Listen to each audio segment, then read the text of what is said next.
The League of Progressive Seniors, Souls to the Polls Wisconsin, and the Service Employees International Union welcomes you to this pancake breakfast for a discussion of the impact of Project 2025 and how it would affect senior citizens, including Social Security and Medicare. Our featured speaker is Colin Seeberger, Senior Advisor for Communications at the Center for American Progress. We have this terrific speaker on Project 2025, but probably the most important thing is that we have this room packed with influencers. Every single person in this room has spent years and decades developing their personal influence. You voted, you studied the candidates, you worked on campaigns, you helped your neighbors, and you showed up. And that is what older adults do in this community and across the country. They show up. And showing up, this is really important. Showing up, this is something I learned on the Commission on Aging, but I kind of knew it before, but I really know it now. Showing up is a force multiplier. You know, write that letter, send the email, but when policymakers have to look you in the eye, it changes the whole relationship. So showing up is a big deal. Let's talk about what our job is today. And remember I said we're all influencers. So what's the charge? My first job is to give you the bad news that the pancakes weren't free.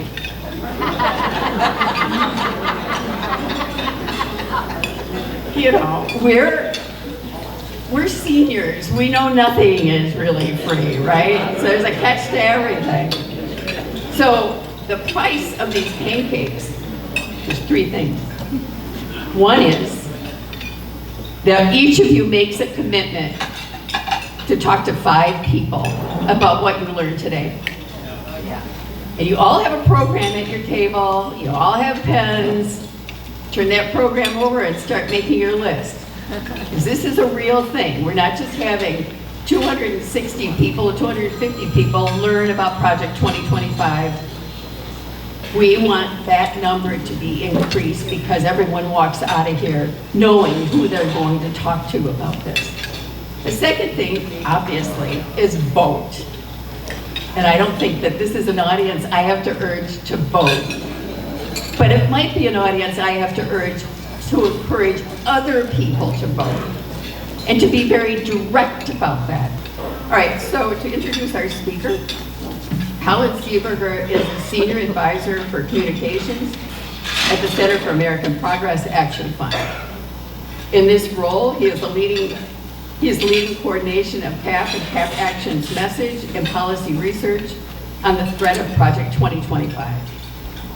He has been working in issue advocacy, politics, and government for more than 15 years.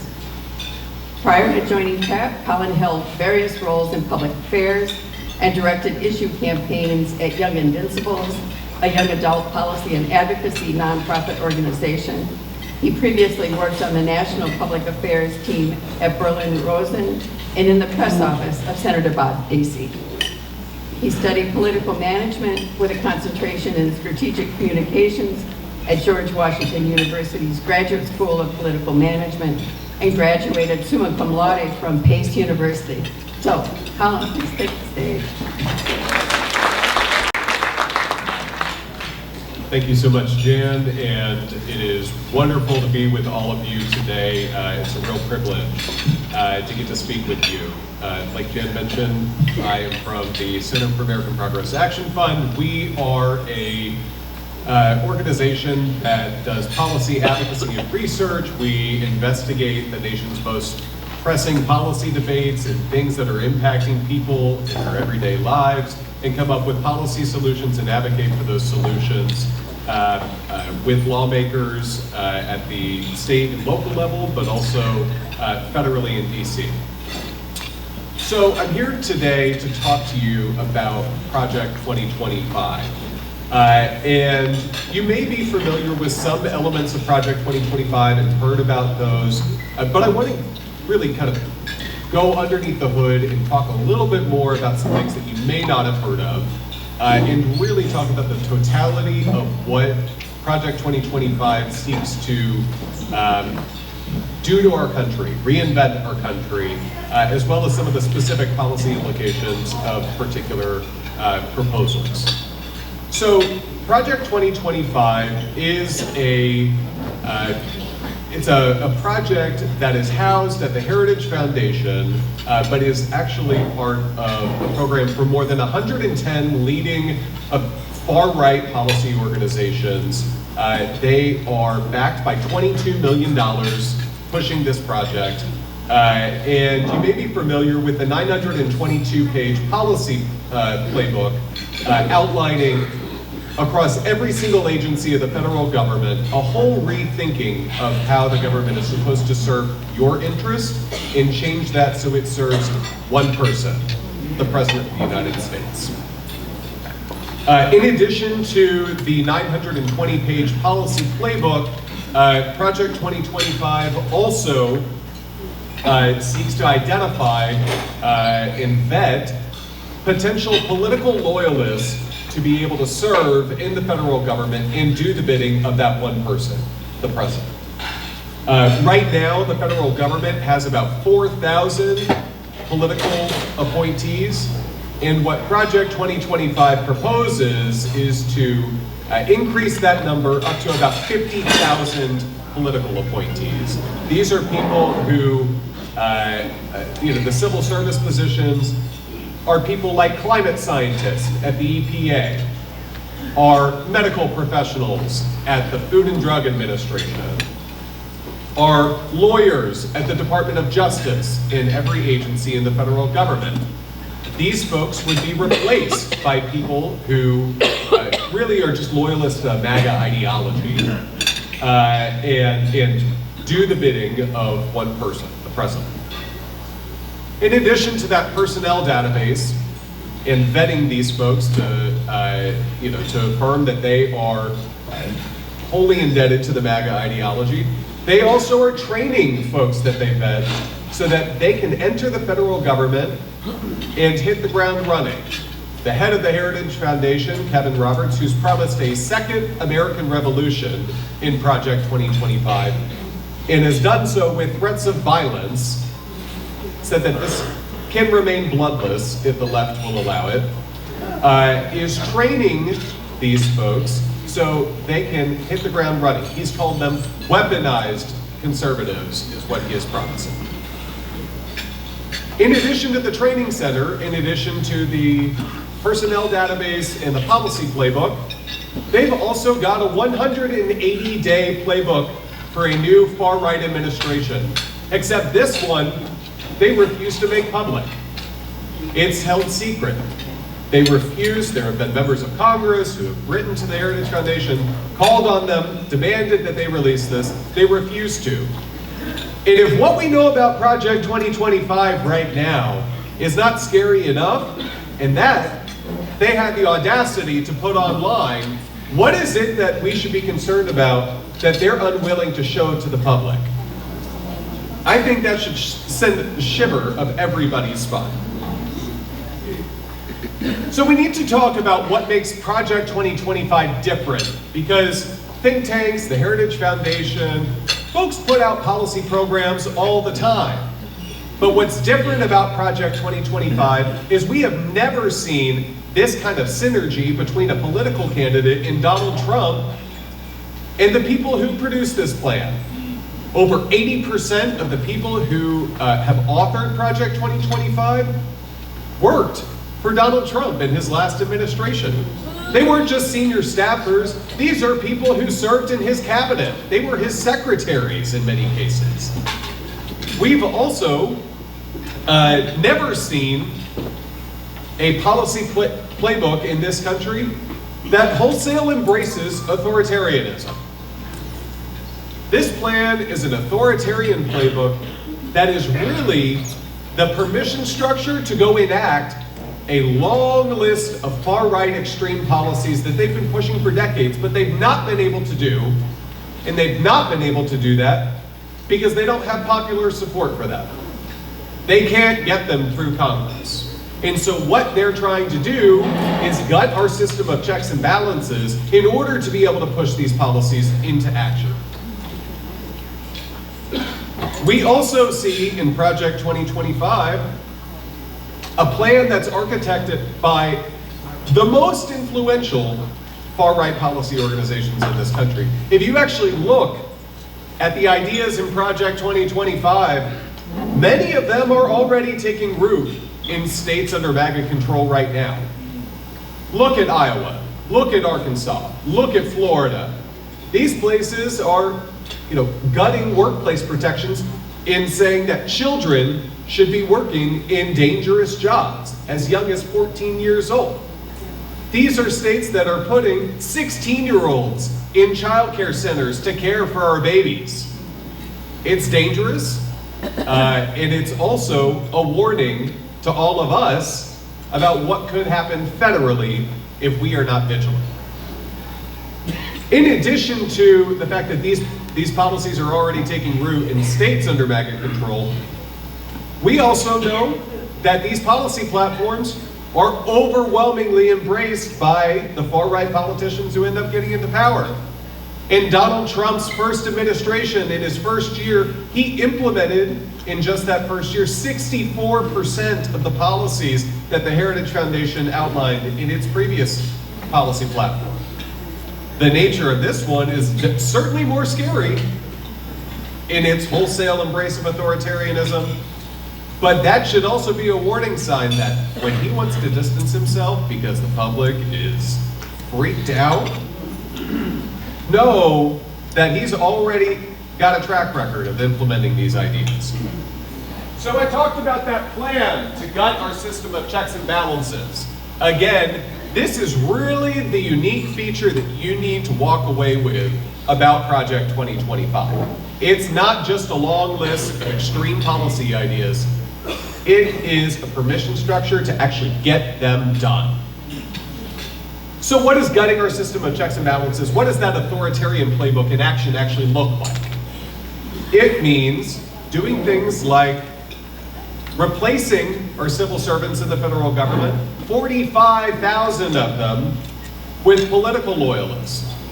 Donald Trump actually tried to move on this idea in 2020, but he was unsuccessful, actually because of the pandemic that ended up disrupting their plans.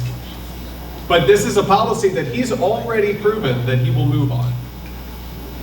And again, political loyalists, right now we got about 4,000. We'd see almost 50,000 political loyalists across the federal government. These are people that would ignore the norms of how our government works. A lot of our government actually is not, is not motivated by law. It is actually by having adults and people who have a commitment to the people in this country, following norms to actually make sure that government is serving them. 2, Project 2025 repeatedly talks about eliminating long-standing independence of key federal agencies in the government. Donald Trump, this last weekend, talked about jailing his political opponents. How would he do that? By weaponizing the Department of Justice and bringing it under his sole control. Something that the far-right Supreme Court just said 6 weeks ago in its immunity decision, the president has full power to do. But it's not just the Department of Justice, the FTC, that protects consumers from corporations that are abusing them.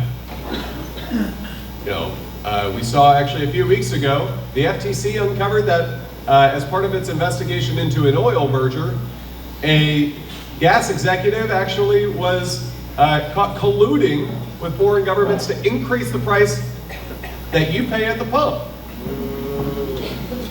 Those kind of investigations could be killed off by a president under Project 2025. And you better believe that a president who's asking big oil and gas executives to raise $1 billion for their campaign is probably going to be indebted to them. It's not just the FTC. the Federal Reserve. These are bodies that we've long depended on being neutral, in being independent from politics. Project 2025 would bring them under direct political control. But Donald Trump and the architects of Project 2025, they've also talked about illegally bypassing Congress. They can't get their unpopular ideas through Congress? Well, they've got a plan for that. By illegally using the impoundment power, Donald Trump and the architects of Project 2025 have talked about withholding money that Congress passes for certain states, like California, or places like Milwaukee, or Phoenix, all because they want to exact political retribution.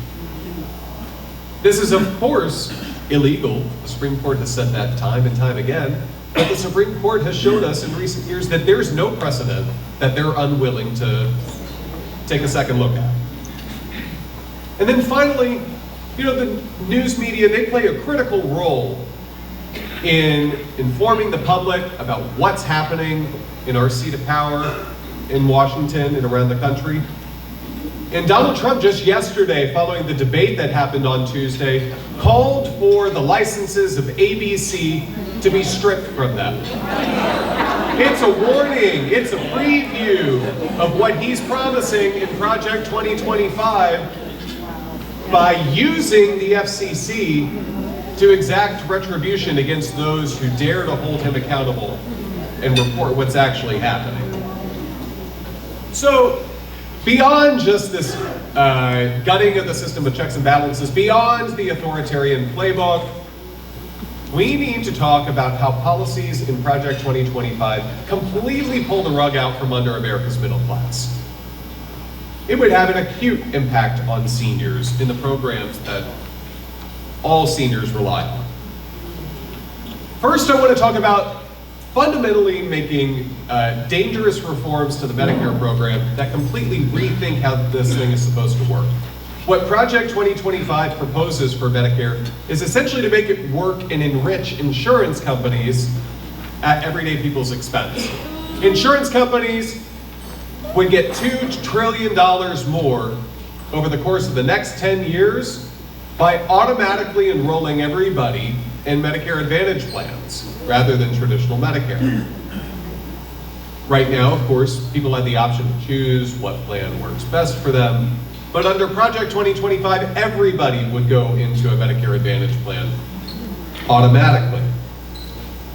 This, of course, endangers Medicare's long-term finances by costing the program $2 trillion more, shortens the Medicare Trust Fund by several years.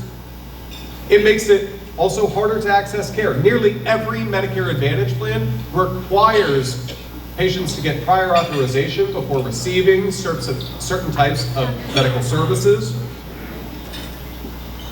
Medicare Advantage is also allowed to limit your choice of provider or hospital. And Medicare Advantage plans, this plan could actually make it harder for you to transition between Medicare Advantage and traditional Medicare. That's because in all but 4 states, there's a short period of time where you can transition from Medicare Advantage to traditional Medicare and still be able to obtain a Medigap policy. If you don't know that you're being auto-enrolled into Medicare Advantage, and that short duration of time has passed, insurance companies are actually allowed to deny you coverage for a Medigap plan. But it's not just coverage. We're good? It's also prescription drugs, which we know can cost hundreds, if not thousands of dollars every single year. Project 2025 proposes to completely eliminate many of the recent reforms that have been passed into law to bring down the cost of prescription drugs. $35 insulin cap that was passed under the Inflation Reduction Act, gone. The $2,000 out-of-pocket limit that's going into effect next year and is going to save hundreds of thousands of seniors in Wisconsin over $450 every year, gone. It would also force seniors to pay out of pocket again for critical vaccines, things like the shingles vaccine, which costs nearly $80 every year to get. I mentioned 300,000 Wisconsinites on Medicare would pay $475 more every single year.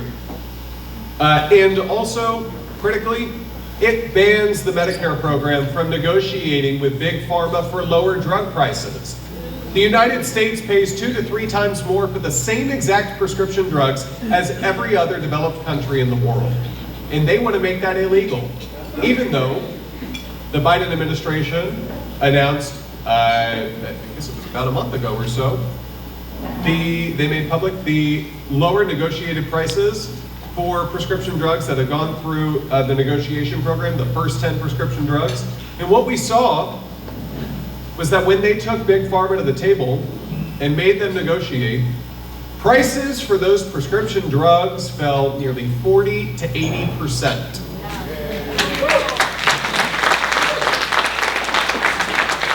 And they want to do away with all of that. They want to make that illegal.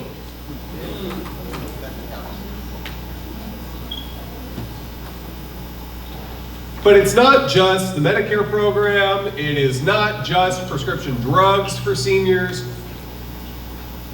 Project 2025 is a direct assault on the Medicaid program. Millions, nearly, I think it's over 12 million, 20 million seniors and others with disabilities who are non-seniors depend on Medicaid for critical healthcare services. Medicaid is a major provider for long-term care, community and home-based care. What Project 2025 proposes is to basically end right now the guarantee that the federal government will chip in a certain percentage of all Medicaid spending and guarantees states that they're going to be a reliable partner for that program. It ends that guarantee. It says that the federal government is only going to give states a finite, specific capped number of resources without regard to what states are actually spending on healthcare for Medicaid enrollees. So let's say maybe there's a pandemic that requires Medicaid to spend a whole bunch extra money because people are really sick. I don't know, not like that could ever happen. What would happen under Project 2025 is people on Medicaid in states would either be kicked off the program or states would be forced to limit the services that Medicaid is able to provide. What would be a top target for that? The most expensive services. Things like long-term care, community and home-based services. These are the programs that would be under the most direct threat by Medicaid's financing caps. In Wisconsin, 350,000 seniors and others who are disabled actually rely on Medicaid for these critical healthcare services.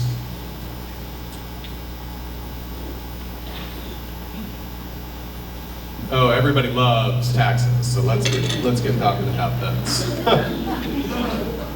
I don't know about you guys, but most people are not asking for the ultra wealthy to get a tax cut while everybody else is paying more. But that's exactly what Project 2025 proposes.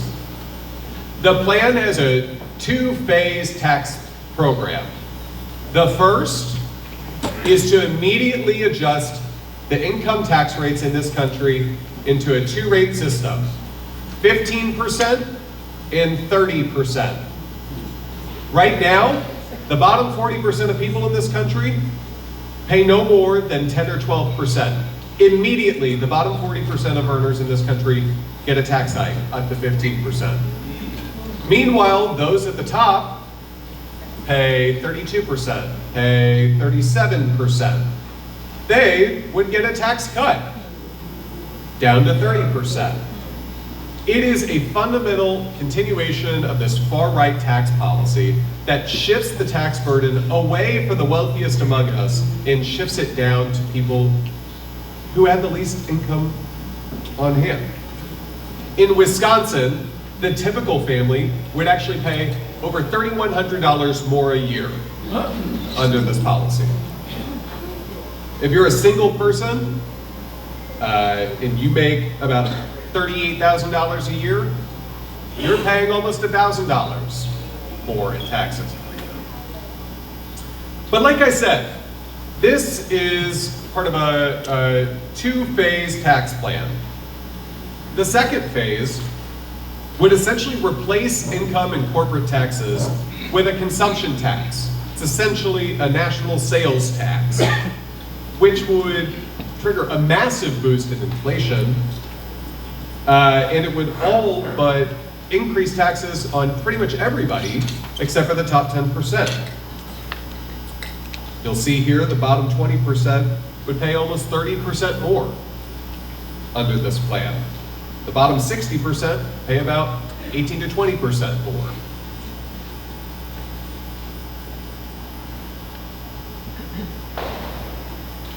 Now we got to talk about Social Security. I'm sure many of you are benefiting from Social Security, but for those of you who are not above 62 years old, what Project 2025's authors have endorsed and supported is a plan that would increase the full retirement age from 67 to 69. These plans are reflected in the Republican Study Committee's budgets for the most two recent budget years. And this is a group that's got the backing of more than 80% of House Republicans.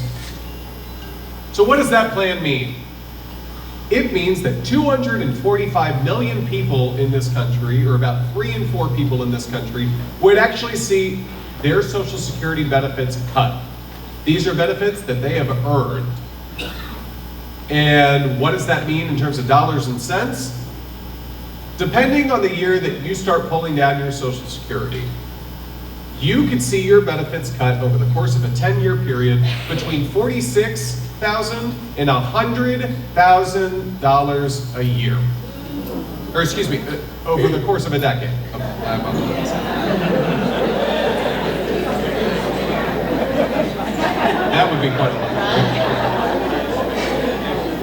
And in Wisconsin, 4.2 million people in this state who've worked hard, who've earned those benefits, could see their benefits taken away.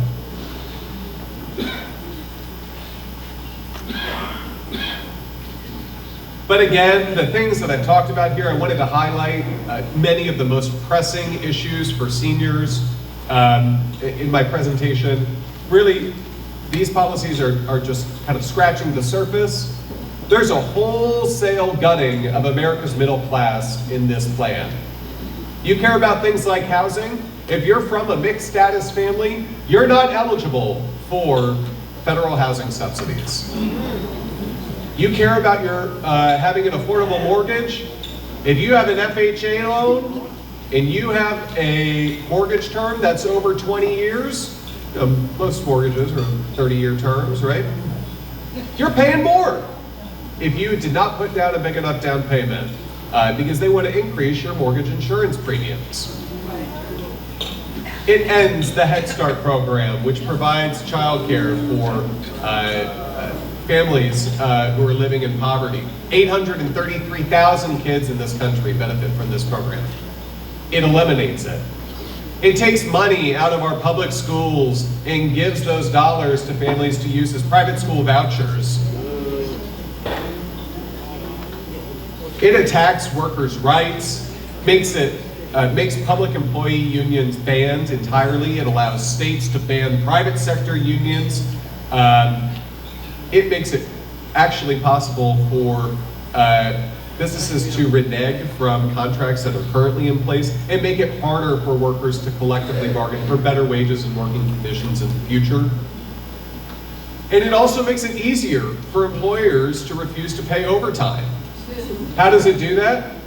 It changes the types of compensation that are eligible for overtime and it advocates rescinding the Biden administration's rules on overtime, which have guaranteed 4.3 million more people compared to Donald Trump's overtime rules are eligible for overtime pay. But it's not just pulling the rug out from the middle class. Project 2025, is a direct threat to our rights and freedoms. Sure, you may have heard some about Project 2025's plans for abortion rights. It calls for completely making abortion illegal effectively nationwide. It does so by weaponizing a 1870s law called the Comstock Act, which would ban the mailing of medication abortion, which is the type of care that people who receive an abortion in this country are getting in about 2 in 3 cases. So it would make it pretty much impossible to make medication abortion available, make it impossible for the makers of medication abortion to be able to get their products to market. It also calls for altering access to contraception by making it pretty much, by rolling back rules that require emergency contraception to be available at no cost. We also see that this is a continuation of the fundamental attack on democracy in this country by trying to weaken our education system. It makes book banning and censoring curriculum a federal priority. Project 2025 actually calls for criminalizing librarians who allow students to read banned books. And it also seeks to roll back the clock, go back in time to a time that anti-discrimination laws were pretty much not in effect or ineffective at best. It would do this by making it substantially more difficult to bring an anti-discrimination law challenge. It also makes it especially harder for the EEOC to be able to track incidents of discrimination that occur in the workplace. So it's really neutering our anti-discrimination laws. And again, I need to underscore this. While Project 2025 proposes a wholesale kind of rethinking of who we are, it also is, at risk of happening at a time that we see that the Supreme Court is willing to, its far-right majority is willing to give basically unchecked political power to a president, saying anything that they do in an official capacity is legal. It's terrifying. Jailing a political opponent, pass. Instructing SEAL Team 6 to execute a political opponent, pass. Throwing people in jail who didn't vote for you, pass. This is the type of scary, authoritarian-like, autocratic rules that the Supreme Court has green-lighted in its presidential immunity decision. And it's exactly why consolidating all power in the president, as Project 2025 suggests doing, is terrifying. It is completely un-American. It's the exact opposite of how this country was founded. This country was founded in defiance of a king, not an enabling one.